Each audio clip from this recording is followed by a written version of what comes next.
সম্মানিত মুসলিম কালাম, আজকে আমি এই পবিত্র জুমায় খুতবার বিষয় হিসেবে যে বিষয়টা নির্বাচন করেছি সেটা হচ্ছে কোরআন। ইনশাআল্লাহ নির্দিষ্ট সময় এই বিষয়ে সংক্ষিপ্ত আকারে আপনাদের সম্মুখে কিছু আলোচনা রাখার চেষ্টা করব। ওমা তাওফীক ইল্লা বিল্লাহ, আলাইহি তাওয়াক্কালতু ওয়া ইলাইহি উনীব। মহান আল্লাহ তাআলা পবিত্র কোরআনে বলছেন যে শাহরু রমাদানাল্লাযী উনজিলা ফীহিল কুরআন, যে আল্লাহ তাআলা পবিত্র রমাদান মাসেই কোরআন নাযিল করেন। কেন? হুদাল লিন-নাস, মানুষের হিদায়াতের জন্য। আল্লাহ তাআলা এখানে বলেন এই যে হুদাল লিল মুসলিমিন, মুসলমানদের হিদায়াতের জন্য, হুদাল লিল মুমিনিন, মুমিনদের হিদায়াতের জন্য। আল্লাহ তাআলা বলেছেন যে হুদাল লিন-নাস, মানুষের হিদায়াতের জন্য কোরআন অবতীর্ণ হয়েছে। এবার সে মুসলিম হোক, হিন্দু হোক, খ্রিস্টান হোক, বৌদ্ধ হোক, যেই হোক না কেন, যে মানুষই হোক না কেন, সে যদি মানুষ হয়, যে দেশেরই হোক না কেন, যে এলাকারই হোক না কেন, আল্লাহ তাআলা তার হিদায়াতের জন্য, সে যেন সঠিক পথ পায়, সেজন্য আল্লাহ তাআলা এই পবিত্র কোরআন নাযিল করেছে। আমাদের একটা ছোটবেলা থেকে একটা প্রশ্ন দেখতে পাই যে আমরা অনেক সময় অনেক বিষয়ের অর্থ জানি, কিন্তু কোরআন যে বলি, এই কোরআন শব্দের অর্থটা কি আসলে, এই কোরআন কোথা থেকে এসেছে? আলেমদের মধ্যে কয়েকটা মত আছে এই কোরআন কোথা থেকে এসেছে। তার মধ্যে সবচেয়ে বেশি দুইটা প্রসিদ্ধ আছে। কোরআন এসেছে করুন থেকে। করুন শব্দের অর্থ হচ্ছে অধিক পড়া। কোনো কিছুকে যখন অধিক পড়া হয়, অধিক তিলাওয়াত করা হয়, তখন সেটাকে কি বলে? করুন বলে। তো কোরআন এসেছে করুন থেকে। যেহেতু এই পৃথিবীর বুকে সবচেয়ে যে গ্রন্থটা বেশি পড়া হয় সেটা হচ্ছে কি? কোরআন। এজন্য কোরআনকে কোরআন বলা হয়, যেহেতু অধিক পড়া হয়। আরেকদল ভাষাবিদ তারা বলছেন যে কোরআন এসেছে কর্নুন থেকে। কর্নুন, যার অর্থ হচ্ছে মিলিত, সংযুক্ত, সংযুক্ত, একত্রে থাকা, সেটাকে কি বলে? কর্নুন বলে। আবার দেখবেন কর্নুন বলা হয় সিং আছে না, সিংকে কিন্তু কর্নুন বলে। কেন? যেহেতু গরুর সিং যেহেতু দুইটা কি থাকে, পাশাপাশি থাকে, একত্রিত থাকে, এই জন্য এটাকে কি বলে? কর্নুন বলে। তো কর্নুন, এটা কোরআনকে কেন কর্নুন এখান থেকে এসেছে? কারণ কোরআনের একটা হরফ, একটা শব্দ আরেকটা হরফের সাথে, একটা শব্দ আরেকটা শব্দের সাথে কি মিলিত, সংযুক্ত, এই জন্য কোরআনকে কোরআন বলা হয়। বুঝতে পেরেছেন? এটা আমার মূল আলোচনার বিষয় না। এটা যাতে কেউ জিজ্ঞেস করলে বলতে পারে যে আসলে কোরআনকে কেন কোরআন বলা হয়, কোরআন কোথা থেকে এসেছে। হ্যাঁ, এবার আমি প্রথমে চেষ্টা করব যে কোরআন সম্পর্কে মানুষের কিছু ভুল ধারণা দূর করার। কারণ আমাদের সমাজে আল্লাহ তাআলা এই পবিত্র কোরআন, আপনার মনে হতে পারে যে পবিত্র কোরআনের দ্বারা সকল মানুষ হেদায়েত পেয়ে যাবে না। আল্লাহ তাআলা এই পবিত্র কোরআন নাযিল করেছে মানুষের হেদায়েতের জন্য। কিন্তু এই কোরআন দ্বারা কিছু মানুষ হেদায়েত হবে, আবার কিছু মানুষ এই কোরআন দ্বারাই পথভ্রষ্ট হবে।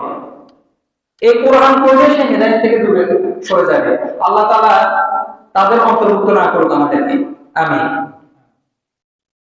এই যে কিছুদিন আগে আমি একজন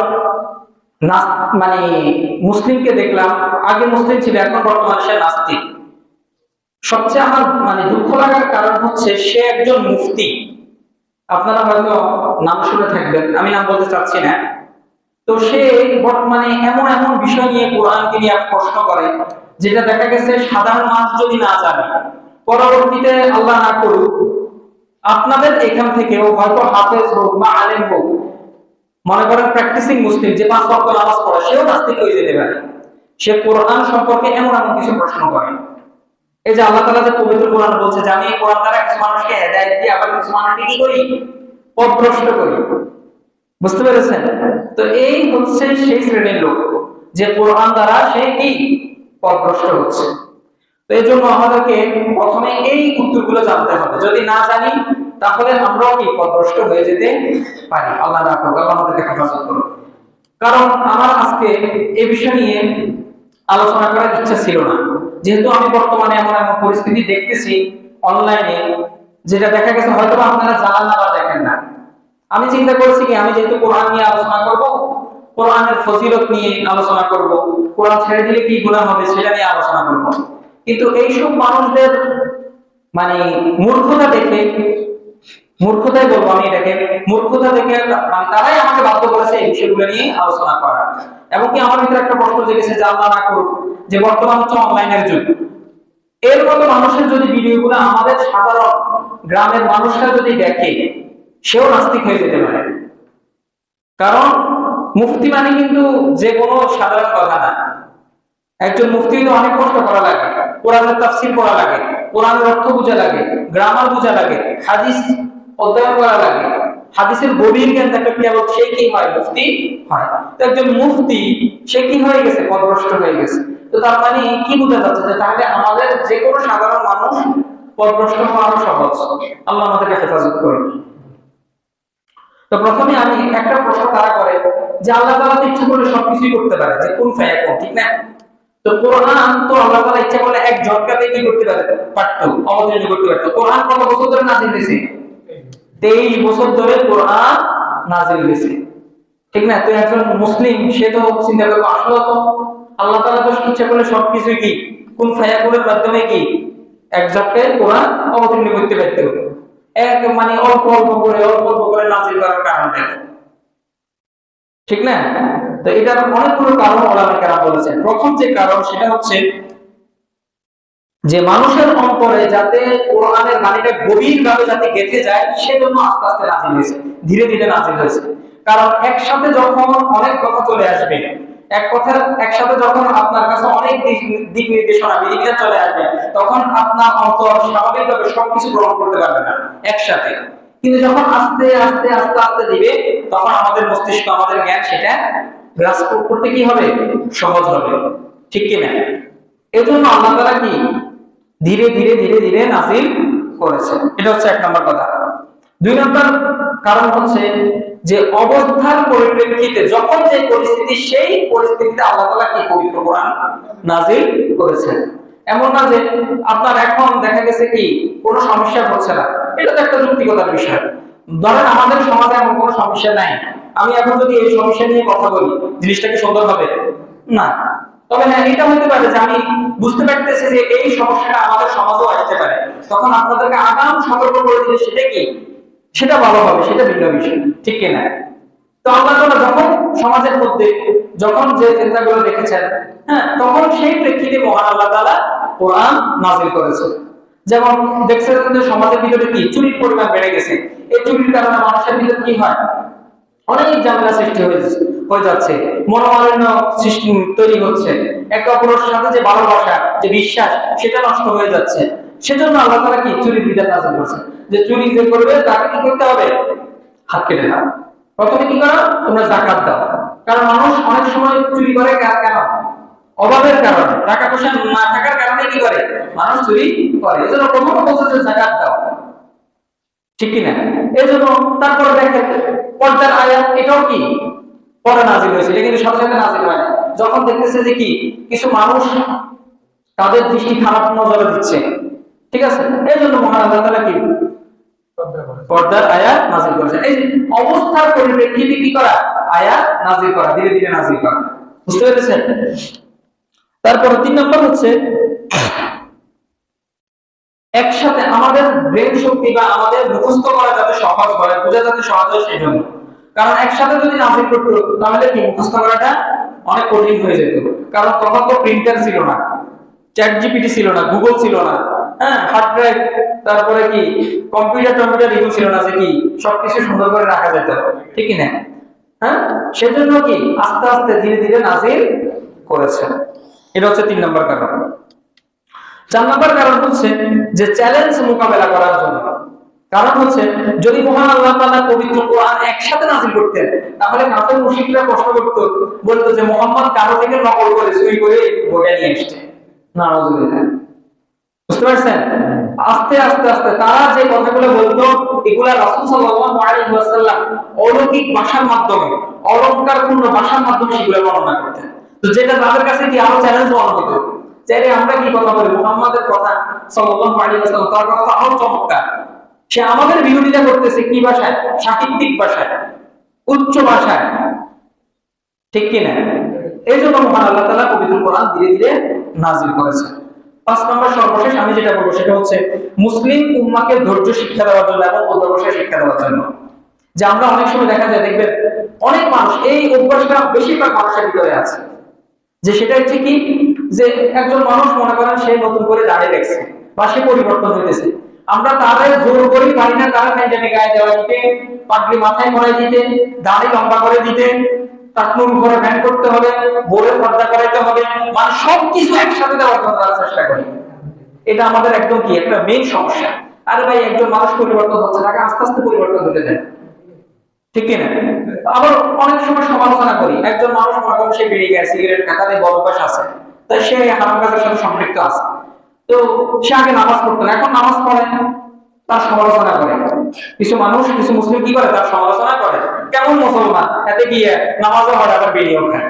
আরে ভাই, তাকে সুযোগ দেওয়ার একটু সময় দিতে হবে, তো তাকে পরিবর্তন হওয়ার একটু সময় দিতে হবে। সে দেখা গেছে সুদের কারবারের সাথে যুক্ত আছে, তারপরে ঘুষের কারবারের সাথে সে যুক্ত আছে। সে আগে নামাজ পড়তো না, নামাজ পড়তে আসছে, আরে আমরা তো নামাজ তো বলে, আমরা তো সুদ খান, আমরা তো ঘুষ খান, এই যে বিভিন্ন শব্দের মাধ্যমে তাকে কি করা, আঘাত করা। মানে আমরা পারি না তাকে একদিনেই তাকে কি করা একদম পাক্কা মুসলমান, নবী রাসূলের যেরকম মুসলিম ছিল, প্রকৃত মুসলিম, তাদেরকে সেরকম মুসলিম বানায় দিতে। যদিও সেই গুণগুলো আমার ভিতরে না থাকে, কিন্তু আমি যারা দেখতেছি সে যেন একদম পাক্কা মুসলমান হয়। এটা আমাদের এক ধরনের কি সংকীর্ণ মনতা। আরে মানুষ পরিবর্তন আস্তে আস্তে হয়। আর একটা জিনিস মনে রাখবেন, যে পরিবর্তন ধারাবাহিক ভাবে, দীর্ঘভাবে, আস্তে আস্তে হয়, সেই পরিবর্তনটা স্থায়ী হয়। যে পরিবর্তন তাড়াতাড়ি হয়, বেশিরভাগ সময় দেখা যায় কি এই হেদায়েত থেকে, সঠিক পথ থেকে কি বিচ্যুত হয়ে যায়। আমি কয়েকজন মানুষকে দেখেছি আমার জীবনে, যে আসছে তাবলীগে সময় দিচ্ছে, 3 দিন যেতেছে, প্রতি সপ্তাহে যেতেছে, জামাত বাইর করতেছে, হ্যাঁ, সে কি হয়ে গেছে, পথভ্রষ্ট হয়ে গেছে। অথচ সে কি প্রতি মাসে কি 3 দিন করে যেত, প্রতি মাসে 3 দিন 2 বার করে যেত, দাড়ি এরকম লম্বা রাখতো, পাগড়ি, রাসূল সাল্লাল্লাহু আলাইহি ওয়াসাল্লাম সাদা পাগড়ি পরতেন আর সবুজ পাগড়ি পরতেন, ঠিক আছে, কালো পাগড়ি পরতেন, সেও এরকম 3 ধরনের কি পাগড়ি পরতো। রাসূল সাল্লাল্লাহু আলাইহি ওয়াসাল্লাম সবসময় সাদা পোশাক পরতেন, সাদা পোশাক পরতো, মেসওয়াক, মানে সবকিছু একসাথে। সে যখন পরিবর্তন হচ্ছে, তার মধ্যে এমন মাশাআল্লাহ এটা ভালো। এখন আপনাকে আগে চিন্তা করতে হবে, আপনি যে এমন পরিবর্তন যে হচ্ছে, এটা আপনি ধরে রাখতে পারবে কিনা। তো সে একসময় দেখা যেত কি, যে সে তো ঠিক আছে মাশাআল্লাহ আমল করতো, অন্যান্য মুসলিম যারা আছেন তাদেরকে নিয়ে সে কি করতো, গরম হয়ে যেত, যে আপনি মিসওয়াক ব্যবহার করেন না কেন, আপনি পাগড়ি পরেন না কেন, এই যে এই বিষয়গুলো নিয়ে কি মানুষকে অনেক সময় কষ্ট দিত। তো এক সময় দেখা গেছে, আমি নিজের চোখে দেখেছি, যে 4 মাস 5 মাস পর দেখা গেছে সে নিজে আমার আগের অবস্থান হয়ে গেছে, দাড়ি ছোট করে ফেলছে, আগে সিগারেট খাইতো, সিগারেটের অভ্যাস ধরে ফেলছে, মসজিদে এখন 5 ওয়াক্ত সালাতও পড়ে না, সুন্নত সালাত, নফল সালাত তো অনেক দূরের কথা, 5 ওয়াক্ত সালাতও পড়ে না, মসজিদে আসার তো দূরের কথা, বাসায় পর্যন্ত পড়ে না। বুঝতে পেরেছেন? তো এই জন্য মানুষের পরিবর্তন আস্তে আস্তে এটা অনেক কি হয়, স্থায়ী হয়, দীর্ঘস্থায়ী হয়। তো এই জন্য আল্লাহ তাআলা কি এই কোরআনকে আস্তে আস্তে আস্তে আস্তে নাযিল করেছেন, যে দেখো আমি আল্লাহ সুবহানাহু ওয়া তাআলা যে কোন বললে কি হয়ে যায়, আমি এই কোরআনকে নাযিল করেছি ধীরে ধীরে ধীরে ধীরে, আস্তে আস্তে আস্তে আস্তে। তোমাকে পরিবর্তন এত তাড়াতাড়ি হতে হবে না, আস্তে আস্তে হবে। আমরা তো একটা হাদিসে কুদসি জানি, যে যে আল্লাহর দিকে কি এক বিগত অগ্রসর হয়, আল্লাহ তাআলার দিকে তার দিকে কি 1 হাত পরিমাণ অগ্রসর হয়। এই যে আল্লাহ তাআলা প্রথম কিন্তু বলা যায় যে আপনি একদম 1 হাত পরিবর্তন নিয়ে অগ্রসর হন, কথা এরকম বলা নাই। এই জন্য আপনি আপনার অবস্থান অনুযায়ী আস্তে আস্তে কি পরিবর্তন হবে। এই জন্য কি আল্লাহ তাআলা কি আস্তে আস্তে কোরআন প্রায় কত 23 বছর ধরে আস্তে আস্তে আস্তে আস্তে অবতীর্ণ করেছেন। কেন? মুসলিমদেরকে, আলেম ওলামারা বলে যে মুসলিমদেরকে ধৈর্য এবং অধ্যবসায় শিক্ষা দেওয়ার জন্য, যে তারা যেন যে কোনো কাজে যেন তাড়াহুড়া না করে। বুঝতে পেরেছেন? এই হচ্ছে, যদি আপনাকে যদি প্রশ্ন করে, যদি কোনো নাস্তিক, তাহলে এই প্রশ্ন আশা করি আপনারা উত্তর দিতে পারবেন ইনশাআল্লাহ, যে আল্লাহ তাআলা কেন সুদীর্ঘ 23 বছর ধরে কোরআন নাযিল করেছে। এখন এই নাস্তিকরা আমাদের ব্যাপারে স্বাভাবিকভাবে মানে অভিযোগ করে, এটা অভিযোগ করারই কথা। যেমন মনে করেন কোন একজন সাধারণ মানুষ এসে প্রশ্নটা করলো, একজন সাধারণ মানুষের চিন্তা করবে, এই মুসলমান এই প্রশ্ন কেমনে করে, এর তো কল্লা ফেলাই দিতে হবে। বুঝতে পারছেন? তো এই যে মুসলমানরা হচ্ছে কি তারা মূর্খ জাতি, না এরকম করবেন না। আপনার কাছে যদি উত্তর না জানা থাকে, সবর করে উত্তর জানে, পড়াশোনা করেন, কোন আলেমের সাথে কথাবার্তা বলেন, সাথে সাথে রিঅ্যাক্ট করবেন। এতে কি মুসলিম উম্মাহ কি আপনি খারাপ করতেছেন? আপনার মনে হচ্ছে যে আপনি মুসলিম উম্মার জন্য কল্যাণকর কিছু করতেছেন, না, পরক্ষণে দেখা যায় যে কি আপনি মুসলিম উম্মাহ খারাপ করতেছেন। এবার 2 নম্বর যে বিষয়টা নিয়ে কথা বলবো সেটা হচ্ছে যে কোরআন কেন সত্য ধর্মগ্রন্থ। আমরা মুসলিমরা এটা বিশ্বাস করি না যে কি কোরআন হচ্ছে কি সত্য। এরকম কি কোনো মুসলমান আছেন যে আমার শব্দ হয় কোরআন আসলে সত্য না, এরকম কি কেউ আছে? না, আলহামদুলিল্লাহ আমরা সবাই বিশ্বাস করি কি কোরআন সত্য ধর্মগ্রন্থ। এটা আল্লাহ তাআলার পক্ষ থেকে কি নাজিল হয়েছে। এটাতে বিন্দু মাত্র, এটার সত্যতা নিয়ে বিন্দু মাত্র কোনো কি নাই, সন্দেহ নাই। এখন আপনি যখন এই কথাটা বলবেন কোন নাস্তিককে বা অমুসলিমকে, এটার আপনি প্রমাণ দিতে হবে না। এখন সেও তো আপনাকে বলবে যে ভাই আমি বেদ বিশ্বাস করি, গীতা বিশ্বাস করি, আমার ধর্ম কি সত্য ধর্মগ্রন্থ। আপনি কিভাবে প্রমাণ করবেন? একজন খ্রিস্টান সে কি বলবে আমার যে বাইবেল আছে, আমার বাইবেল হচ্ছে সত্য ধর্মগ্রন্থ। তারপর একজন বৌদ্ধ সে বলবে যে আমার যে ত্রিপিটক আছে সেটা সত্য ধর্মগ্রন্থ। আপনি আপনার কোরআনকে কিভাবে সত্য ধর্ম হিসেবে আপনি প্রমাণ করবেন? শুধু মুখের দাবি দিলে কি হবে? না, আপনাকে প্রমাণ করতে হবে। হ্যাঁ, আমরা এটা বিশ্বাস করি আলহামদুলিল্লাহ, কিন্তু কিছু বিষয় যদি আপনার জানা থাকে এটা আপনার ইমানটাও কি হবে, মজবুত হবে। যে আমি আলহামদুলিল্লাহ শুধু আমার পূর্বপুরুষ জানতে বলছি, আমি শুধু তেমনি কি শুনি না, আমি কিছু একটু জানি যে এই কোরআন আল্লাহ তাআলা কি কেন এটা সত্য। প্রথম যে কারণটা সেটা হচ্ছে যে কোরআনের ভাষা অলৌকিকতা, মানে মুআজিজা। কোরআন হচ্ছে যখন এটা নাজিল হয়, এটা কাদের উপর নাজিল হয়? আরবদের উপর। স্বাভাবিকভাবে এটা আমাদের বাংলা ভাষা, যদি এটা সকল মানুষের জন্য অবতীর্ণ হয়েছে, ঠিক কি না কোরআন, কিন্তু এটা কি আমাদের বাংলা ভাষার উপর আসছে না, এটা কাদের উপর? আরবদের উপর আসছে। তো আরবদের সেই সময় যে যুগটা ছিল সেই যুগটা কিসের যুগ ছিল? সাহিত্যিক যুগ ছিল। যে কার সাহিত্য কত বেশি শক্তিশালী, কত বেশি মজবুত, কে কত কম শব্দ ব্যবহার করে অধিক অর্থপূর্ণ শব্দ ব্যবহার করতে পারে, ঠিক আছে, গভীর অর্থ শব্দ ব্যবহার করতে পারে, সেটা তখন ছিল সেই যুগ। তো আল্লাহ তাআলা তখন এই কোরআন নাযিল করেছে যে দেখো যে এই কোরআন তোমরা যে সাহিত্যের কথা বলো, হ্যাঁ, তো এটা হচ্ছে আরেক ধরনের সাহিত্য, দেখো তোমাদের সাহিত্যের সাথে এই সাহিত্যের তুলনা করো। তখনকার সময় যারা বিখ্যাত বিখ্যাত কবি ছিল এরা বেশিরভাগ ছিল কাফের। আমার হয়তো একজন বা দুইজন ছিল এরা পরবর্তীতে মুসলিম হয়েছে। বেশিরভাগ সব বেশিরভাগ কি কবি ছিল কি কাফের ছিল, মুশরিক ছিল। তো যখন এই কোরআন নাযিল হয়েছে তো তখন তারা দেখলো যে তারা যে শব্দগুলো ব্যবহার করে এই শব্দগুলো আর কোরআনের শব্দ, কোরআনের গ্রামাটিক্যাল গঠনগত যে মানে চ্যালেঞ্জ, এটার সাথে তাদের মোকাবেলা কি না সম্ভব না। তখন কি তারাই, যারা কবি সাহিত্যিক ছিলেন, তারাই এটা বলেছে যে কি এই কোরআন স্বাভাবিকভাবে একজন মানুষের পক্ষে এটা বানানো সম্ভব না। এটা তারা স্বীকার করে নিয়েছে। এমন কোন, এটা আমি কোন মুসলিম কবিদের কথা বলতেছি না, মুসলিম কবিদের বলবে সেটা চিন্তা করবে যে আমি যদি কোরআনের চ্যালেঞ্জ গ্রহণ করে দেব তাহলে আল্লাহ তাআলা আমার আযাব দিবে না, এটা কাফির ছিল।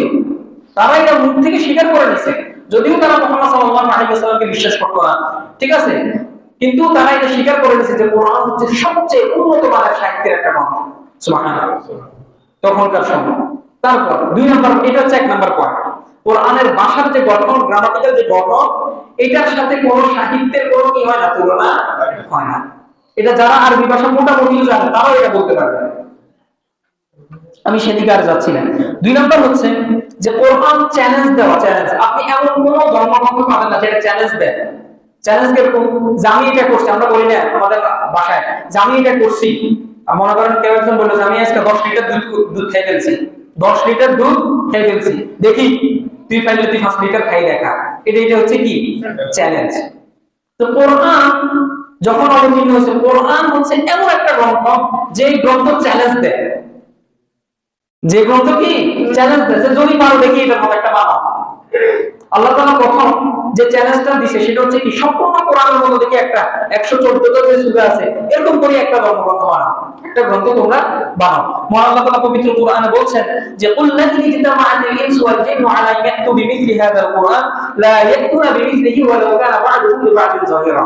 সূরা বনী ইসরাঈলের 88 নম্বর আয়াতে, যে তারা যদি, তোমরা যদি সমস্ত জিন, সমস্ত মানুষ যদি একত্রিত হও কোরআনের মতো করে একটা গ্রন্থ বানানোর জন্য, তাহলে তোমরা কি হবে না, সক্ষম হবে না। যদিও তোমরা সমস্ত সাহায্যকারী নিয়ে আসো, যত কবি সাহিত্যিক আছে সবাইকে নিয়ে আসো, তোমরা সেটা সক্ষম হবে না। আল্লাহ তাআলা চ্যালেঞ্জ দিয়েছে। তারপর আল্লাহ তাআলা এই চ্যালেঞ্জটাকে আরো কমায়, সাইডে দাও, 114টা সূরা লাগবে না, 10টা সূরা নিয়ে আসো। পবিত্র কোরআন মহান আল্লাহ তাআলা বলছেন যে আমি ইয়াকুলুনা ইফতারা, সূরা হুদের 13 নম্বর আয়াতে আমি ইয়াকুলুনা ইফতারা, তারা বলে, কাফের মুশরিকরা বলে যে এটা বানানো হয়েছে, এটা আল্লাহ তাআলা থেকে আসলে, এটা মুহাম্মদ নিজে নিজে বানাইছে। ঠিক আছে, তো আল্লাহ তাআলা বলছেন যে আমি ইয়াকুলুনা ইফতারা, তারা বলে যে এটা বানানো হয়েছে, এই কোরআন বানানো হয়েছে। কুল, হে মুহাম্মদ আপনি তাদেরকে বলেন ফাতু বিআশরি সুওয়ারিন মিসলি, সুওয়ারিন মিসলি, যে তোমরা 10টি সূরা এটার মতো করে নিয়ে আসো। কোরআনের ছোট ছোট ছোট এই সূরাগুলো আছে, এই সূরার মধ্যে 10টা সূরা নিয়ে আসো। আল্লাহ তাআলা বলছে তারা কি, সেটাও আল্লাহ তাআলা বাদ দিয়ে, আল্লাহ তাআলাকে ছাড়া তারা যতই সাহায্য করে নিয়ে আসুক না কেন, তারা সেটা সব করতে সক্ষম হবে না। তারপর আল্লাহ তাআলা চ্যালেঞ্জটা আরো কমায় দিয়েছে, যাও 10টা লাগবে না, যাও একটা সূরা নিয়ে আসো। আল্লাহ তাআলা সূরা আসর নাযিল করে, বলা এই সূরা কাউসার, ইন্না আ'তাইনাকাল কাউসার ফাসাল্লি লিরাব্বিকা ওয়ানহার ইন্না শানিয়াকা হুয়াল আবতার। এই সূরাটা মূলত চ্যালেঞ্জ দেওয়ার জন্যই নাযিল হয়েছে। কারণ একটা প্রশ্ন থাকে, আমরা যে সূরা নাযিল করব কোন সূরার আলোকে, তো আল্লাহ তাআলা ডিসাইড করে সূরাটা এই সূরার আলোকে নাযিল করবে। এই তিনটা, ইন্না আ'তাইনাকাল কাউসার ফাসাল্লি লিরাব্বিকা ওয়ানহার ইন্না শানিয়াকা হুয়াল আবতার, এটার মধ্যে একটা সূরা নাযিল করে, তারা সেটাও পারে না। মহান আল্লাহ তাআলা পবিত্র কোরআনে বলছেন যে কুল ফাতু বিসূরাতিন মিসলি, যে একটা সূরার মতো করে তোমরা কি করো, এই সূরার মতো করে তোমাদের যে একটা গ্রন্থ বা একটা সূরা নিয়ে আসো। আরবদেরকে চ্যালেঞ্জ দিতেছে, এরকম না যে ইংরেজদেরকে চ্যালেঞ্জ দিতেছে, বাঙালি মানুষদেরকে চ্যালেঞ্জ দিতেছে, আরবদেরকে, যারা সবচেয়ে উন্নত মানের সাহিত্য তখন চর্চা করতো। তখনকার যে যুগটা ছিল সাহিত্যের যুগ ছিল, তাদের কবিতাগুলো, আরবদের কবিতাগুলো তখন বিভিন্ন মেলায় বিভিন্ন অনুষ্ঠানে কি করা হতো, আবৃত করা হতো। যার কবিতা উন্নত হতো তার কবিতাটাকে একটা গাছের সাথে বা একটা দেওয়ালের সাথে লাগাই দেওয়া হতো, যে এই কবিতা হচ্ছে কি সবচেয়ে উন্নত মানের, এজন্য তাকে পুরস্কৃত করা হতো। বুঝতে পেরেছেন? তো তাদের যুগে এই কোরআন বলতেছে যে একটা সূরার মতো করে সূরা অবতীর্ণ করো, তারা সেটাও পারে। আল্লাহ তাআলা এই চ্যালেঞ্জটা আরো বাড়াইছে, আচ্ছা যাও একদম হুবহু হইতে হবে না, ওরকম হলে হয়েছে। সূরা বাকারা 23 নম্বর আয়াতে বলছেন যে আচ্ছা, যে এই অনুরূপ মিন মিসলি, আল্লাহ তাআলা বলেন মিসলি, মিসলি মানে হচ্ছে একদম হুবহু, আর মিন মিসলি মানে হচ্ছে কি অনুরূপ হলেই গেছে, তারা সেটাও করতে সক্ষম হয় নাই। তারপর আল্লাহ তাআলা বলছেন যে তোমরা আমি জানি সক্ষম হবে না। তারপর আল্লাহ তাআলা বলছেন যে যে ফাকিল্লাম তাফআলু, তোমরা এটা করতে পারবে না, তোমরা এই কোরআনের মতো শুনে নিতে পারবে না, ওয়ালান তাফআলু, জীবনও পারবে না, মানে নেভার, কখনো জীবনও পারবে না। তারপর আল্লাহ তাআলা কি পুলিশ সব দিয়ে দিয়েছেন আরবদের যত এই চ্যালেঞ্জটা কি, আচ্ছা বর্তমানে কি এই চ্যালেঞ্জটা কি বন্ধ হয়ে গেছে? আরবরা কি মারা গেছে? আরবরা তো এখনো আছে, এখন তো আরো চ্যাট জিপিটির যুগ, দেখি বানাক না।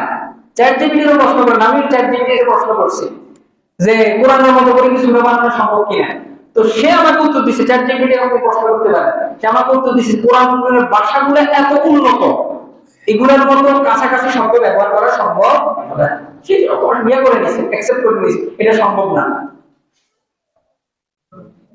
বুঝতে পেরেছেন?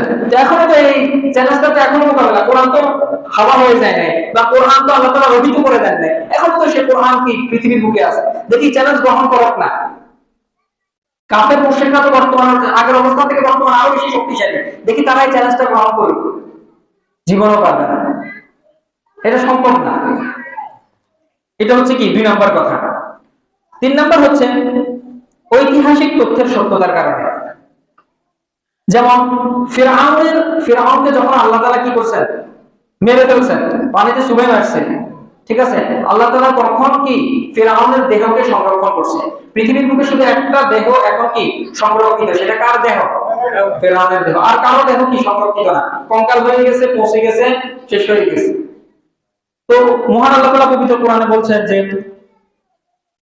ফালিয়াউমা নুনাজ্জিকা বিবাদানিকা লিতাকুনা লিমান খালফাকা আয়া, আমি তোমার দেহকে আজকে সংরক্ষণ করে রেখেছি যাতে পরবর্তী মানুষের জন্য এটা কি হয়, শিক্ষা হয়, যাতে মানুষ এখান থেকে কি করে, শিক্ষা গ্রহণ করে, যে যারা অহংকার করে, যারা দাম্ভিকতা প্রদর্শন করে, যারা মানুষের উপর অন্যায় অবিচার করে, যারা আল্লাহ তাআলার বিধানকে অস্বীকার করে, তাদের কি শাস্তি হতে পারে, তারা যেন তোমাকে দেখে শিখতে পারে। লিতাকুনা লিমান খালফাকা আয়া, পরবর্তী প্রজন্মের জন্য আমি তোমাকে কি করছি, শিক্ষা হিসেবে রাখছি। তো 1980 সালে একজন ডক্টর আছেন, ডক্টর মরিস বুকাইলি, আপনারা হয়তো অনেকে নাম শুনছেন। সে একটা গ্রন্থ লিখেছে যে কোরআন, বাইবেল এবং সায়েন্স। সে এটা প্রমাণ করছে যে বাইবেলের বিজ্ঞানের যেসব ব্যাপারগুলো বলছে, কোরআন সেগুলো যেগুলো বলছে, বাইবেলের গুলো কি ভুল আছে, কিন্তু কোরআনের গুলাতে কোনো কি নেই, ভুল নেই, অথচ সে একজন খ্রিস্টান, ডক্টর মরিস বুকাইলি। তারপরে সে যখন এই আয়াতটা দেখছে, যে সে চিন্তা করলো আল্লাহ তাআলা বলছে যে ফেরাউনের দেহকে আল্লাহ তাআলা সংরক্ষণ করবে। তারপর সে বলছে যে ফেরাউনের দেহটা কোথায়? বলছে এটা তো মিশরে। তো সে মিশরে গেছে, মিশরের পিরামিডে গেছে। তো ফেরাউনের দেহের যে মমিটা আছে ওইটা সে পরীক্ষা করে দেখছে। সে পরীক্ষা করে দেখছে যে হ্যাঁ, ওই যে আল্লাহ তাআলা যে বলছে যে সংরক্ষণ করবে, এটা কি এখনো এই দেহটা সংরক্ষিত আছে। বুঝতে পেরেছেন? তো এটা হচ্ছে কি ঐতিহাসিক তথ্যের সত্যতার কারণে, যে এটা এখন কেউ যে ইচ্ছা করলে যে কোনো জায়গায় মিশরে আপনি যান, আপনি এখনো দেখে আসতে পারেন, এখনো এটা আছে। এটা হচ্ছে 3 নাম্বার। 4 নাম্বার হচ্ছে যে কোরআন সংরক্ষণের অলৌকিকতা। আপনি দেখেন এই পৃথিবীতে তো আরো অন্যান্য ধর্মগ্রন্থ আছে কিনা? বাইবেল আছে না? মানে যেটা ইনজিল, খ্রিস্টানরা এখন বাইবেল বানাইছে। তারপর হিন্দুদের ধর্মগ্রন্থ আছে না? বেদ আছে, উপনিষদ আছে, গীতা আছে, ঠিক আছে? সকল খ্রিস্টান বলেন, এটা মুসলমানদের কথা না, খ্রিস্টান আলেমদের কথা, হিন্দু পণ্ডিতদের কথা, তারপর বৌদ্ধ পণ্ডিতদের কথা, সবাই বলে যে তাদের ধর্মগ্রন্থ যেগুলো আছে সেগুলো কি পরিবর্তন হয়েছে, বিকৃত হয়ে গেছে। মানুষ এগুলোতে কি করেছে? বিকৃতি ঘটায় ফেলছে। এটা তাদের পণ্ডিতদের, তাদের যে আলেমরা আছে, এটা মুসলমানদের মানার কথা না, তাদের পণ্ডিতরা আলেমরা এটা স্বীকার করে। বুঝতে পেরেছেন? যেমন বেদের ব্যাপারে বেদের একজন সবচেয়ে বড় বিশেষজ্ঞ হচ্ছে স্বামী বিবেকানন্দ। তিনি বলছেন যে বেদের যত শিক্ষা আছে, বেদ এখন সেটা বর্তমানে সেটা 99% হারাই গেছে। মানুষ এটা বিকৃতি করে ফেলছে, এটা কেটে ফেলছে, এটা সরাই ফেলছে। এখন যেটা আছে সেটা হচ্ছে মাত্র 1%। তারপরে আমাদেরকে কি এই যে 1% আছে সেটা কঠোরভাবে মানতে হবে। তো স্বামী বিবেকানন্দ এটা স্বীকার করে নিয়েছে যে কি বেদের যে 100%-এর ভিতরে কয় পার্সেন্ট হারাই গেছে? 99% হারাই গেছে। একজন হিন্দু পণ্ডিত, এটা মুসলমানদের কথা না, তিনি একজন বেদের একজন বিখ্যাত একজন পণ্ডিত, স্বামী বিবেকানন্দ সরস্বতী। তো এই পৃথিবীর বুকে কোরআন প্রায় কত 1450 বছর আগে নাযিল হয়েছে। ওই যে 1400 বছর আগে যেরকম কোরআন, এখন সে কি আছে? একই কোরআন আছে। দেখি দেখাক না, এখন বর্তমানে কাছে পড়শিকরা একই দেখাক না কোরআনের মতো কি কোরআনকে উলট করতে, দেখি দেখাক না। একটা আয়াত, একটা হরফ, একটা শব্দ, মনে করেন আমি একটা আয়াত বলছে যে ফালিয়াউমা নুনাজ্জিকা বিবাদানিক, দেখি ফালিয়াউমা নুনাজ্জিকা বিবাদানিক একটা শব্দ তারা পরিবর্তন করবে, জীবনও পারবে না। কেন? পৃথিবীর বুকে কি অসংখ্য হাফেজ আছে, তারা কোরআনকে পরিবর্তন করে দিচ্ছে। আবার কোরআনের এরকম কি হাজার হাজার লক্ষ লক্ষ কপি কি হয়ে গেছে, সঠিক কপিগুলো লিপিবদ্ধ হয়ে গেছে। এটা সম্ভব হবে না। এটা হচ্ছে কয় নম্বর মুজিজা? 4 নম্বর। কারণ আল্লাহ তাআলা নিজে বলেছেন যে ইন্না নাহনু নাযালনা যিকরা ওয়া ইন্না লাহু লাহাফিজুন, আমি এই কোরআন অবতীর্ণ করেছি, আমি এটা কি করব? হেফাজত করব। এই পৃথিবীর বুকে আর কোনো ধর্মগ্রন্থের ব্যাপারে আল্লাহ তাআলা এটা বলে নাই। ইনজিল নাযিল করেছেন, জাবুর নাযিল করেছেন, তাওরাত নাযিল করেছেন, অন্যান্য সহিফাগুলো নাযিল করেছেন, আল্লাহ তাআলা সেগুলো সংরক্ষণের দায়িত্ব নেন নাই। কিন্তু এই পবিত্র কোরআন সংরক্ষণের দায়িত্ব কে নিয়েছেন? আল্লাহ সুবহানাহু ওয়া তাআলা। তো আপনি এটা পরিবর্তন জীবনে করতে পারবেন। তারপরে 5 নম্বর যে দেখেন, এই পৃথিবীর বুকে কি খ্রিস্টান পণ্ডিত নেই? আছে। হিন্দু পণ্ডিত নেই? আছে। তারপরে হিন্দু ধর্মের অনুসারীরা নেই? খ্রিস্টান ধর্মের অনুসারীরা নাই? বৌদ্ধ ধর্মের অনুসারীরা নাই? বৌদ্ধ ধর্মের পণ্ডিতরা নাই? আছে। আপনি একজন যে কোনো ধর্মের, খ্রিস্টান হোক, বৌদ্ধ হোক, হিন্দু হোক, যে কোনো ধর্মের হোক না কেন, আপনি একজন লোকের কথা বলেন যে তার ধর্ম প্রথম থেকে শেষ পর্যন্ত জানা না, মুখস্থ জানে, একজন ধর্মগ্রন্থ মানে পণ্ডিতের কথা বলেন, একজনও নাই, একজনও নাই পৃথিবীর বুকে। আর এই পবিত্র কোরআন মুখস্থ করাটা এতটাই সহজ, আমাদের যে বাচ্চারা লাইনটা চলাফেরা করে তারাও মুখস্থ করে। আমার একজন ক্লাসমেট ছিল, আমার সাথে ঘুমাইতো, কোরআনের হাফেজ, বয়স হচ্ছে 10 বছর। কয় বছর? 10 বছর। প্রতিদিন সে ঘুমের থেকে উঠে গোসল করে, অথচ সে কি কোরআনের হাফেজ। গোসল করে মানে হচ্ছে প্রস্রাব করে দেয়। মানে কোরআন মুখস্থ করাটা এতটাই সহজ, কোরআন মুখস্থ করাটা এতটাই সহজ কি আমাদের ছোট বাচ্চা যেগুলো বিছনায় উঠে তারাও কি করে? কোরআন মুখস্থ করে ফেলে। এটাই হচ্ছে কি কোরআনের মুআজিজা। আচ্ছা, আরেকটা জিনিস এখানে তো ধর্মগ্রন্থের কথা বাদ, অন্যান্য যে বইগুলো আছে, সাহিত্যের বই বলেন, তারপরে রসায়নের বই বলেন, তারপরে পদার্থের বইগুলো বলেন, দেখি একজন বিজ্ঞানী বলেন যে তার একটা বই ফার্স্ট টু লাস্ট পর্যন্ত 1 নাম্বার পৃষ্ঠা থেকে 1 নাম্বার পৃষ্ঠা পর্যন্ত সে মুখস্থ জানে না, পাবেন না। হয়তো বা সে 1 পৃষ্ঠা মুখস্থ জানে, 2 পৃষ্ঠা মুখস্থ জানে, কিন্তু সম্পূর্ণভাবে পুরো বই সে মুখস্থ জানে, এটা সম্ভব। তো এটা কোরআন যে আল্লাহ তাআলার পক্ষ থেকে আসছে, কোরআন যে সত্য ধর্ম, এটা কি 5 নম্বর প্রমাণ হচ্ছে কি কোরআন মুখস্থ করাটা সহজ। যে কেউ ইচ্ছে করলে যে কোনো বয়সে একজন মুরব্বী, ওই মুরব্বী ইচ্ছা করলে কোরআন মুখস্থ করতে পারে, ওনার যদি সেরকম চেষ্টা থাকে, পরিশ্রম থাকে, উনি মুখস্থ করতে পারবেন। এই যে কিছুদিন আগে মিশরের একজন 72 বছর বয়সী একজন মহিলা, পুরুষ না, পুরুষদের জেহান থেকে মহিলাদের স্মরণশক্তি একটু দুর্বল থাকে, 72 বছরের একজন মহিলা কোরআন মুখস্থ করছে। 72 বছরের কি মহিলা, কোরআন কি মুখস্থ করাটা কতটা সহজ।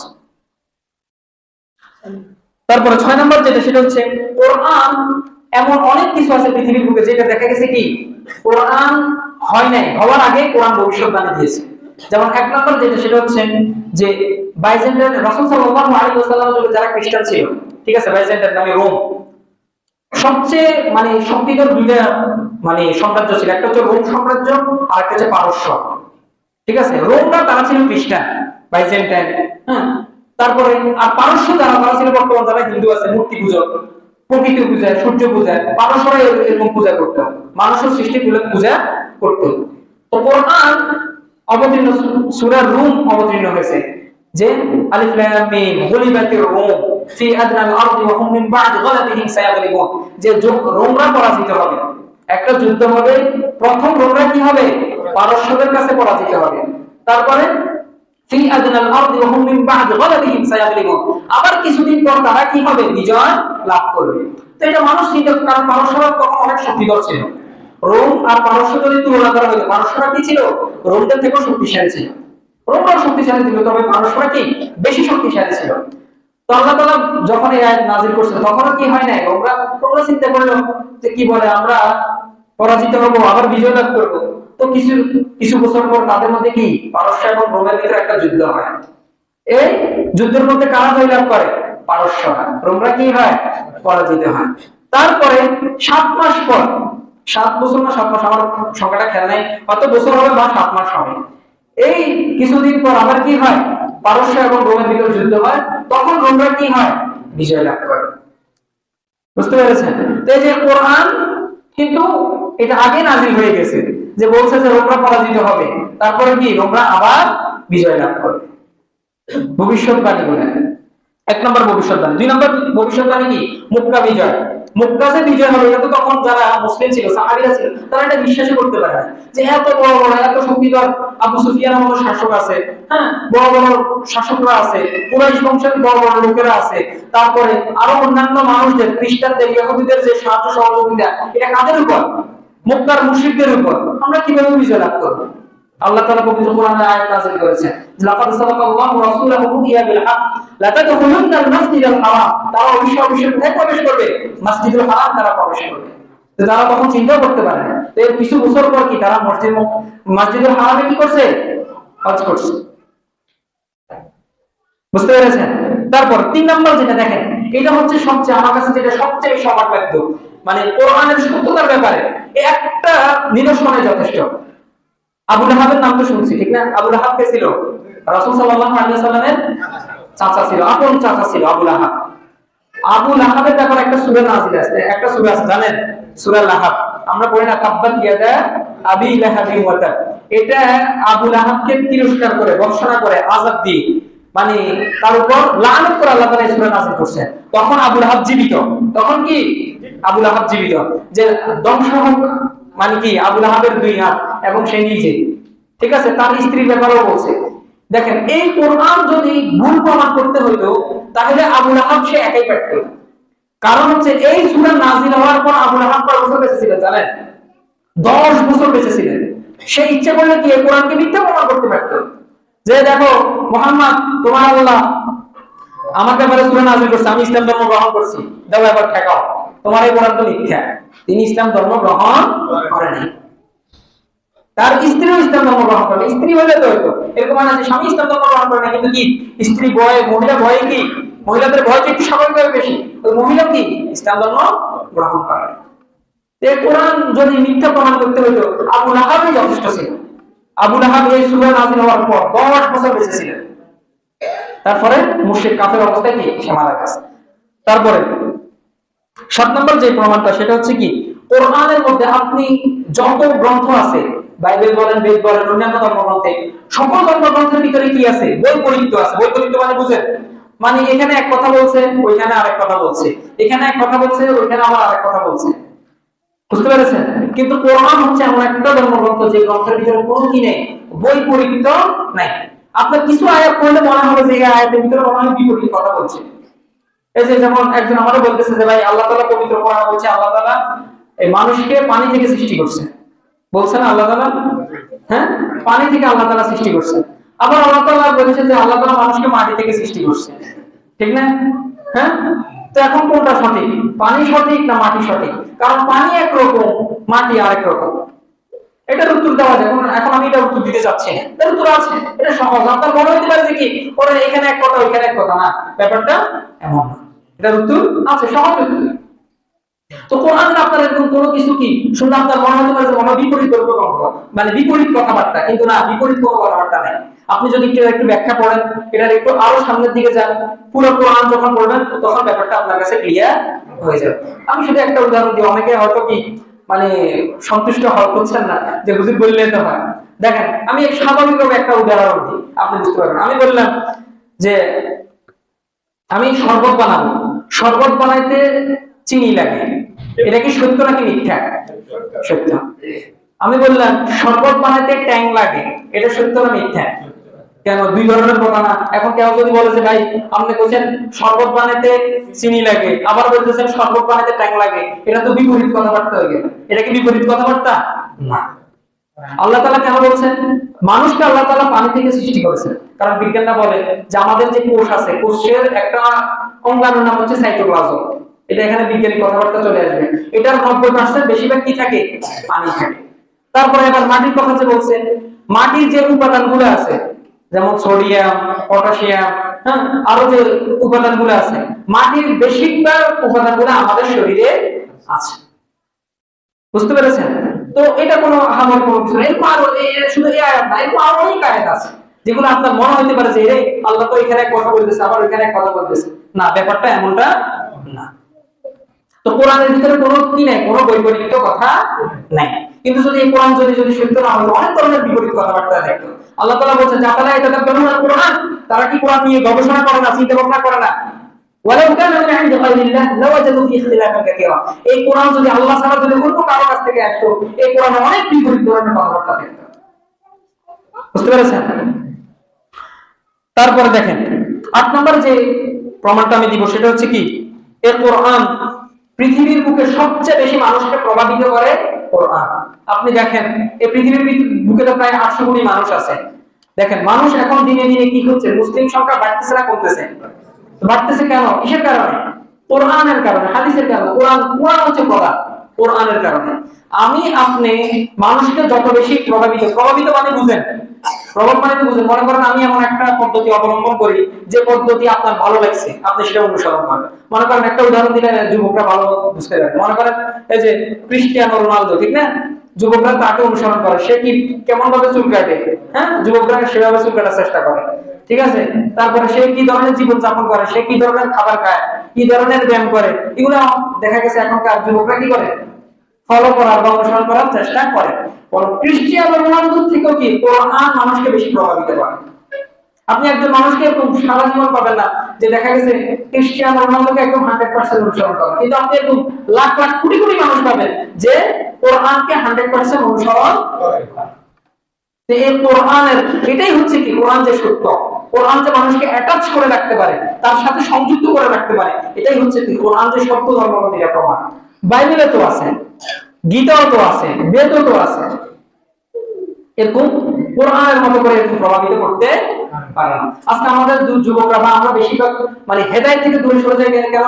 কারণ আমরা কোরআনটা বুঝে পড়ি না, কোরআনের অনুবাদ পড়ি না, কোরআন তেলাওয়াত করি না। আচ্ছা কে বলতে পারবেন যে আমি এই যে 5 রমজানের ভিতরে প্রতিদিন কোরআন তেলাওয়াত করছি? দেখি হাত তোলেন। প্রতিদিন আমি কোরআন তেলাওয়াত করছি। 1 জন, 2 জন, 3 জন, 4 জন, এই যে মাত্র দেখেন এখানে তো প্রায় কতজন মানুষ আছে, 70-80 জন দলের মানুষ আছে।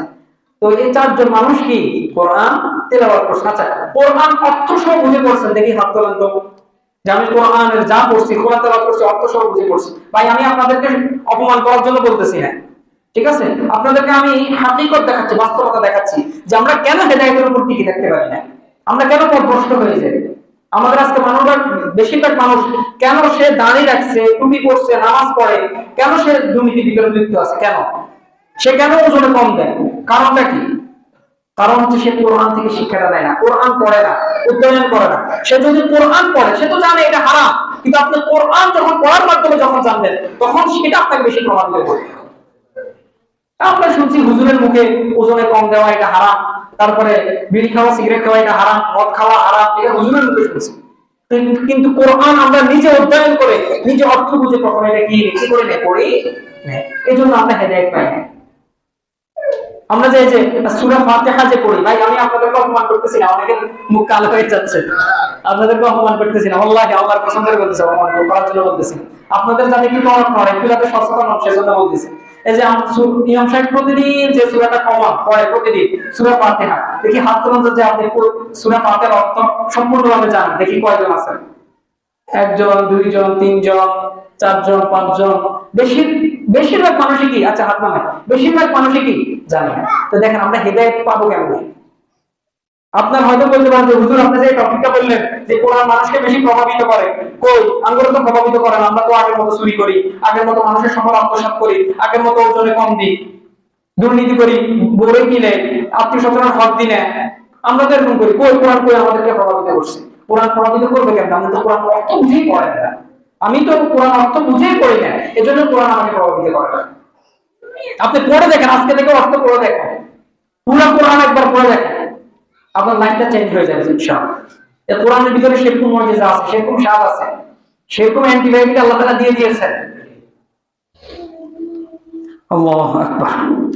আর দুইটা পয়েন্টের কথা বলবো আমি, যে এই কোরআন যে সত্য, এটা আরেকটা প্রমাণ হচ্ছে যে মুহাম্মদ সাল্লাল্লাহু আলাইহি ওয়াসাল্লাম তিনি ছিলেন নিরক্ষর মানুষ। ভাই নিরক্ষর মানে কিন্তু মূর্খ না, মূর্খ এক কথা, নিরক্ষর আরেক কথা।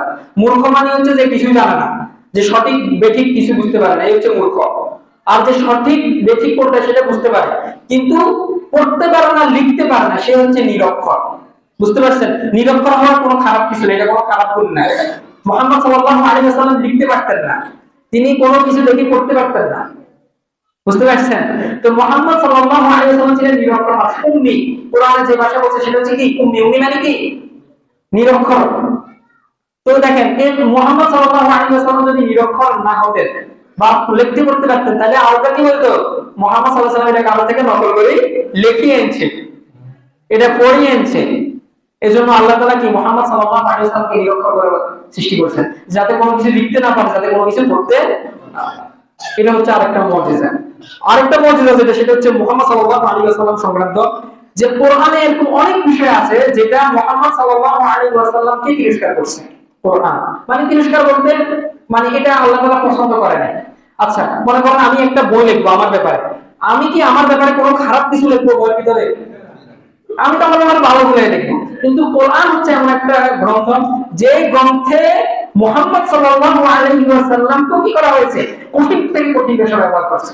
আল্লাহ তাআলা পবিত্র কোরআনে বলছেন যে ওয়ালাউ তাকাওয়ালা আলাইনা বা'দাল আকাওয়ালি, এই কোরআন যদি মুহাম্মদ যদি নিজ থেকে যদি কোনো কথা বলতেন, ওয়ালাউ তাকাওয়ালা আলাইনা বা'দাল আকাওয়ালি লা আখাযনা মিনহু বিল ইয়ামিন, আমি তার ডান হাত ধরে ফেলতাম, সুম্মা লাকাতা'না মিনহুল ওয়াতিন, আমি তার গৃহাদেশ কেটে দিতাম। এই যে তো উনি যদি নিজ থেকে যদি বলতেন, তাহলে উনি নিজের বিপরীতে নিজের দুর্নাম তিনি কেন করলেন? ঠিক কিনা? তারপর আল্লাহ তাআলা পবিত্র কোরআন বলছেন যে আদাসা ওয়া তাওয়াল্লা, তার কি সে ভ্রুকুঞ্চিত করেছে। যে মুহাম্মদ সাল্লাল্লাহু আলাইহি ওয়াসাল্লাম করে ঘটনা হচ্ছে, ওনার কাছে একজন দরিদ্র মানুষ আসছে, হ্যাঁ মানে অন্ধ মানুষ আসছে, তো মুহাম্মদ সাল্লাল্লাহু আলাইহি ওয়াসাল্লাম ওনার দিকে একটু তাকান নাই আর কি। বুঝতে পারছেন? কার দিকে তাকাছে? একটু প্রভাবশালী মানুষের দিকে তাকাছে, আল্লাহ তাআলা অপছন্দ করছেন। আল্লাহ তাআলা সাথে সাথে কোরআনের আয়াত নাযিল করেছেন যে আদাসা ওয়া তাওয়াল্লা, সে ভ্রুকুঞ্চিত করছে। মানে আমরা করে না এখন আসছে যে আল্লাহ তাআলা এটা অপছন্দ করছে। আনজা আহুল আমা, কেন? তার কাছে একজন অন্ধ লোক আসছে। এই যে নিজের ব্যাপারে নিজে তিরস্কার করা, নিজের ব্যাপারে নিজে কি করা, মানে এমন কোন কথা বলা যেটা কি করে নিজের গুণকে কম করে দেয়। যদি কোরআন যদি মুহাম্মদ সাল্লাল্লাহু আলাইহি ওয়াসাল্লাম নাউযুবিল্লাহ নিজ থেকে লিখতেন, তাহলে তিনি তো এই ভাষাগুলো ব্যবহার করতেন। এরকম অনেক কথা আছে যে রাসূল সাল্লাল্লাহু আলাইহি ওয়াসাল্লামের ওয়াইফের বিরুদ্ধে যায়। ওয়াইফদের তো কেউ কি ভাই চাইবে যে নিজের বইয়ের ভিতরে নিজের ওয়াইফদের দুর্নাম করতে? হ্যাঁ, যে হে মুহাম্মদ, আপনার ওয়াইফরা যদি দুনিয়ার ভোগ বিলাসী চায়, দুনিয়ার চাকচিক্য চায়, তাহলে তাদেরকে বলেন যে চলে আসতে, তাহলে তাদেরকে বলেন যে আমি তোমাদেরকে দুনিয়ার চাকচিক্য দিয়ে দিচ্ছি, দুনিয়ার যে শোভা সৌন্দর্য আছে সেগুলো দিয়ে দিচ্ছি, তোমরা আমার থেকে চলে যাও। এটা কেউ কি বলবেন? কেউ বলবেন। তারপর মুহাম্মদ সাল্লাল্লাহু আলাইহি ওয়াসাল্লামের কি এরকম অনেক বিষয় আছে যেগুলো মুহাম্মদ সাল্লাল্লাহু আলাইহি ওয়াসাল্লামের বিরুদ্ধে যায়, মুহাম্মদ সাল্লাল্লাহু আলাইহি ওয়াসাল্লামের গুণকে কম করে দেয়, এরকম অনেক বিষয় আছে। মুহাম্মদ সাল্লাল্লাহু আলাইহি ওয়াসাল্লাম বলেছেন যে আমি এটা বলি না যে আমার কাছে কি গায়েবের অদৃশ্যের জ্ঞান আছে, আমি তোমাদেরকে এটা বলি না, আমি তোমাদেরকে আবার এটাও বলি না যে আমার কাছে কোনো খাজানা, কোনো বিশেষ গুপ্তধনের চাবি আছে। এই যে এগুলো মুহাম্মদ সাল্লাল্লাহু আলাইহি ওয়াসাল্লামের গুণকে কি কম করছে না? বরং আমি যদি লিখতাম তাহলে তো আমি আমার গুণগুলোকে বাড়ায় বাড়ায় লিখতাম যে আমি অদৃশ্যের জ্ঞান রাখি, আমার কাছে অমুক খাজানার চাবি আছে, ঠিক কি না? এরকম অনেক আয়াত আছে, ভুরি ভুরি আয়াত আছে যেগুলো মুহাম্মদ সাল্লাল্লাহু আলাইহি ওয়াসাল্লামের বিরুদ্ধে প্রযোজিত যায়। বুঝতে পেরেছেন? তো এটা হচ্ছে আরেকটা প্রমাণ। সর্বশেষ যেটা, সেটা হচ্ছে তো সেটা তো ভাই বললাম, বর্তমান হচ্ছে কিসের যুগ? বিজ্ঞানের যুগ। এখন তো বিজ্ঞান তো খোলামেলা, সবকিছু আছে। দেখি বিজ্ঞান প্রমাণ করুক না যে কোরআন হচ্ছে কি ভুল। বরং আধুনিক বিজ্ঞানের সাথে, আধুনিক বিজ্ঞান, প্রচলিত বিজ্ঞান না, আধুনিক যে বিজ্ঞানগুলো আছে, এই মানে বেশিরভাগ যেগুলো বিজ্ঞান প্রমাণ করছে কোরআনের সাথে কি হয়ে যায়? মিলে যায়। যেমন কোরআন বলছে যে মানে বর্তমান বিজ্ঞান বলতেছে যে আমাদের যে পৃথিবীটা সৃষ্টি হয়েছে এটা কি আসমান এবং জমির একসাথে মিলিত ছিল, এখানে একটা বিস্ফোরণ হয়েছে, বিগ ব্যাং। এটাকে কি বলে? Big bang theory. এই যে আল্লাহ তাআলা পবিত্র কোরআনে প্রায় 1400 বছর আগে সেটা নাযিল করেছেন যে আওয়ালাম ইয়ারাল্লাযীনা কাফারু আন্নাস সামাওয়াতি ওয়াল আরদু কানাতা রাতকান ফাতারনাহুমা, যে অবিশ্বাসীরা এটা কি দেখে না যে আসমান জমিন এটা ওতপ্রোতভাবে মিশে ছিল, আমি অতঃপর এদেরকে পৃথক করে দিলাম। তারপর দেখেন মুহাম্মদ সাল্লাল্লাহু আলাইহি ওয়াসাল্লাম যেখানে জন্মগ্রহণ করছেন ওটা ছিল মরুভূমির যুগ, মরুভূমির দেশ, ওখানে পানি কি মানে খুব সহজলভ্য ছিল। অথচ আল্লাহ তাআলা বলেছেন ওয়া জাআলনা মিনাল মা'i কুল্লি শাইইন হাই, আমি প্রত্যেকটা জিনিসকে সৃষ্টি করছি পানি দ্বারা। অথচ যেখানে পানির কমতি ছিল, এটা আরবের কোন মানুষটা বিশ্বাস করবে যে আরে মুহাম্মদ তুমি এটা কি বলতেছো, আমরা ঠিক মতো পানি পাই না, আর তুমি বলতেছো যে আমরা পানি থেকে সৃষ্টি। অথচ বিজ্ঞান আজকে বলতেছে হ্যাঁ, এই যে একটু আগে বললাম যে আমাদের দেশের বেশিরভাগ হচ্ছে কি অংশ হচ্ছে পানি থেকে, যে সাইটোপ্লাজমের যে অংশটা এটা 90% কি থাকে? পানি থাকে। তারপরে এই যে পবিত্র কোরআন ফিঙ্গারপ্রিন্টের কথা বলছেন যে তারা বলতেছে যে আমি কি হাড় বোন তারা যে মারা যাবে এগুলোকে একত্রিত করতে পারবো, বরং আমি সেগুলোকে একত্রিত করবো না, সেগুলোকে একত্রিত করবো তাদের যে আঙ্গুলি আছে সেগুলোকেও আমি একত্রিত করবো। যে আপনার যে দুনিয়াতে যে ফিঙ্গারপ্রিন্ট আছে আমরা জানি যে মনে করেন দুইজন যমজ ভাই, তাদের চেহারা পেয়ারা লম্বা উচ্চতা সবকিছু মিল, কিন্তু তাদের একটা বিষয় মিল থাকবে না, সেটা কি? ফিঙ্গারপ্রিন্ট। একটা বিষয় মিল থাকবে না। বুঝতে পেরেছেন? তারপর আল্লাহ তাআলা পবিত্র কোরআনে বলছেন যে সূর্যের যে আলো এটা হচ্ছে তার নিজস্ব আলো, আর চাঁদের যে আলো সেটা হচ্ছে প্রতিফলিত আলো। এটা বিজ্ঞান জানছে অল্প কিছুদিন আগে, 50 বছর আগে। অথচ পবিত্র কোরআনে বলছে কত বছর আগে? 1450 বছর আগে। অথচ মানুষ আগে বিশ্বাস করত যে সূর্যের আলো যেটা সেটা হচ্ছে তার আলো, চাঁদের যে আলো এটা তার আলো। কিন্তু পবিত্র কোরআন বলতেছে না, সূর্যের আলোর প্রতিফলন হচ্ছে কি? চাঁদের আলো। চাঁদের আলো হচ্ছে কি? সূর্যের আলো প্রতিফলন। এটা পবিত্র কোরআন 1400 বছর আগে। কে বিশ্বাস করবে ভাই? আগে মানুষ বিশ্বাস করতো যে পৃথিবী যেটা এটা আসলে চ্যাপ্টা, এখন আমরা জানি কি পৃথিবী হচ্ছে কি গোলাকার, মানে বর্তুলাকার, ডিমের মতো। এটা পবিত্র কোরআন 1400 বছর আগে বলছে। আগে মানুষ বিশ্বাস করতো যে সূর্য যেটা, সূর্য এবং পৃথিবী এটা ঘুরে না, এটা স্থির থাকে। কে বিশ্বাস করে? আমি যদি আমাদের 1400 বছর আগে বলি যে পৃথিবী ঘুরে, আমরা বলতাম যে ঘুরলে তো আমরাও শুনতে করতাম, আমরাও পড়ে যেতাম, ঠিক কি না?